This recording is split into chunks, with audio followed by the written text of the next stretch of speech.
You're tuning into Black and White Sports on YouTube. The no-holds-barred truth on sports.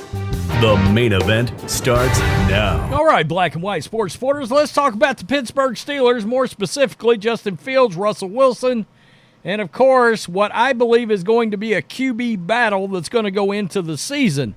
Now, Mike Tomlin has been very vocal about the fact that it's supposed to be Russell Wilson's job. But the fact is, they're going to want to get a look at this guy, talking about Justin Fields.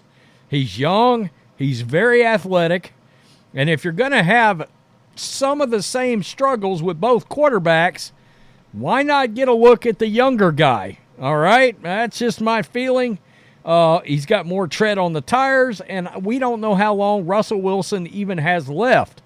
Well, there's been some ex-NFL players now that have come out that talk football, and they've sort of thrown their opinions out there. A lot of people are starting to believe that Justin Fields is going to take this job.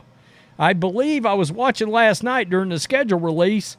I think Michael Robinson came on NFL Network and was saying that he thought that Justin Fields would ultimately end up getting this job. I just think they're going to want to take a look at the guy. I really do. Now, they don't have to pick up a fifth-year option, but if he could go out there and perform, they could give him a low, either a high backup or a low starter salary. In other words, $7, $8, $9, $10 million a year, and have him next year and then go from there. Well, we got a couple of folks out here now talking about Justin Fields breathing down the neck of Russell Wilson. I was kind of rooting for Justin Fields. I don't know how I feel now that that report came out. I did that video the other day, and it was very scathing, where the environment was called effing toxic. That was the quote, involving Justin Fields, Nick Foles, and Andy Dalton. I just can't figure out why a rookie quarterback would not want to learn from those two guys. All right, are they Hall of Fame quarterbacks? No. Nick Foles beat Tom Brady to win a Super Bowl. I mean, you might want to listen to that guy. But he didn't want it, and I don't love that. I don't. So, even though Mike Tomlin, I got Steelers Nation and Steelers Depot, in case you're wondering going into this this conversation we're having right now. This is PFF's 2023 QB grades. Russell Wilson, number 18. Justin Fields, number 21 on that list. So that just gives you an idea. In the eyes of the league that use that tool, they're not that far apart. So here we go.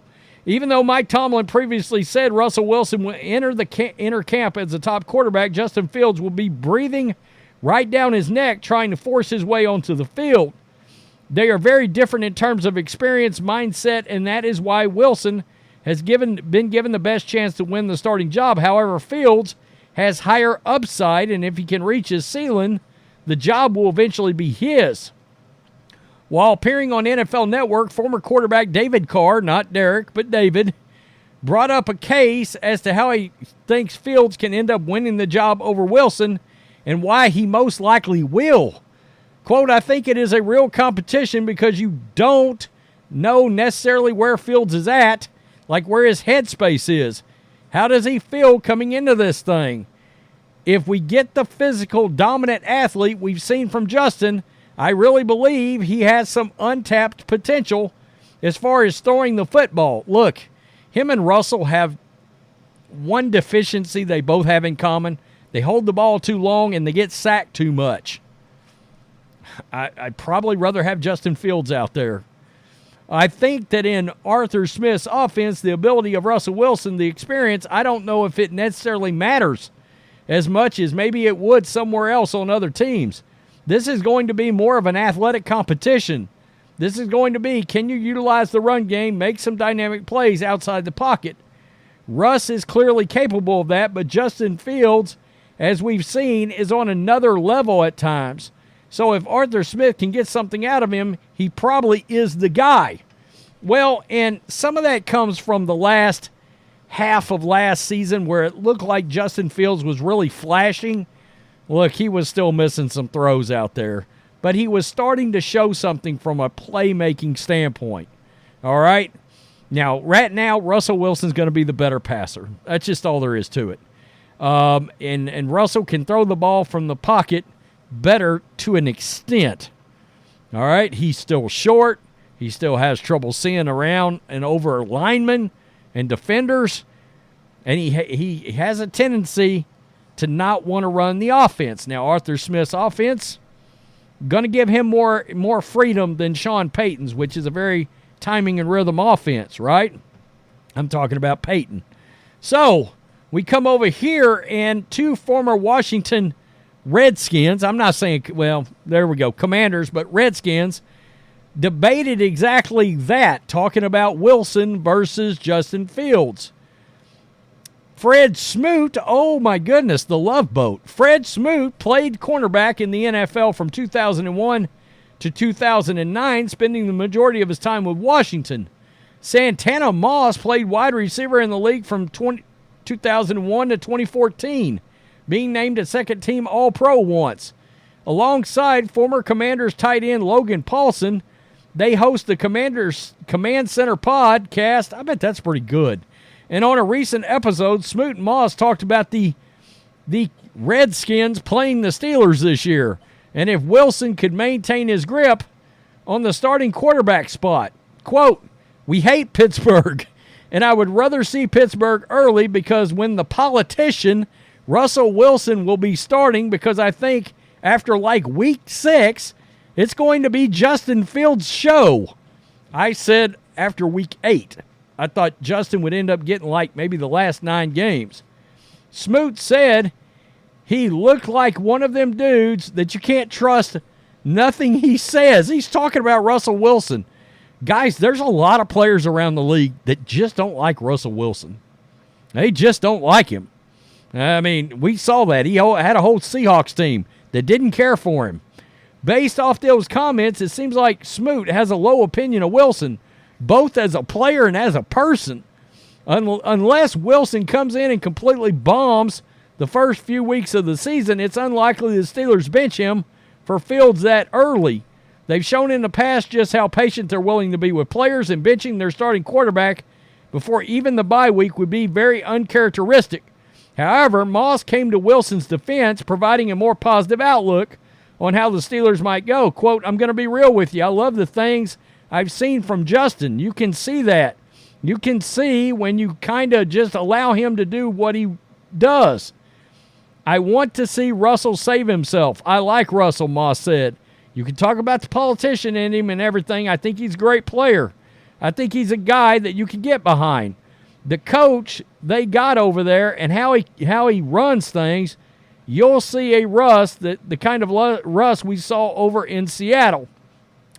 I do believe to a point he's right. I mean, I think Mike Tomlin feels more like Pete Carroll than certainly Sean Payton. But Mike Tomlin's going to be a lot of no-nonsense too, right? The first time he catches him doing high knees on a freaking airplane and shooting a Mr. Unlimited video, Mike Tomlin might be to bleep this dude, right? I don't know. I don't know how that's going to work out. I have an odd feeling Russell Wilson's going to have some more respect for Mike Tomlin, maybe. Quote, "One thing I know about Mike Tomlin, whatever comes out of his mouth, that's how he really feels. He's authentic," Smoot said. "He will bench you as a player, like he said. We don't do starters for the year, we do starters for games. Meaning you can start for the year, and if you're on your A game, you'll keep your job," in other words. I don't know about that because, I thought they probably should have went to Mason Rudolph sooner. And there's part of me that still believes they may end up regretting that decision of letting him go. Because whatever happened with Rudolph, he had, and I've talked about this in the past, I would have, for example, I would have traded for Justin Fields. I'd have re-signed Mason Rudolph. Okay? I'd have given him $5 million a year to stay there, and I'd have said, this is an actual quarterback competition. You two guys go. Because something happened, and you see this sometimes with veteran backups, quarterbacks, especially a guy like Rudolph that has been in that system. he may have just finally figured it out. And it looked like he had sort of finally figured it out. And he could just run the offense much more confidently than he had in the past. Like, he looked like Ben Roethlisberger's replacement in those games he played in. He led them to that late playoff run when it looked like the Steelers were dead ducks. You're not talking Duck Hodges here. Yeah. So anyway, you get my point there. I don't know that somebody was going to sign Russell, right? It does make sense. They got him on a $1.2 million deal. It's certainly, I think, better than Kenny Pickett. But again, like I said the other day, there's a world where this entire situation with the Steelers, it all blows up. That world exists. Both these guys could suck. But I think you want to see what Justin Fields might have. Tell me what you think, black and white sports supporters. Man, the Steelers, Broncos, Patriots. Man, I could shoot all kinds of videos on the Patriots. Buccaneers, these are all going to be big teams going into the year that we're going to follow here. Peace, I'm out. Till next time. Thanks for watching the show. Be sure to like, comment, and subscribe. Be sure to tune in next time on Black and White Sports.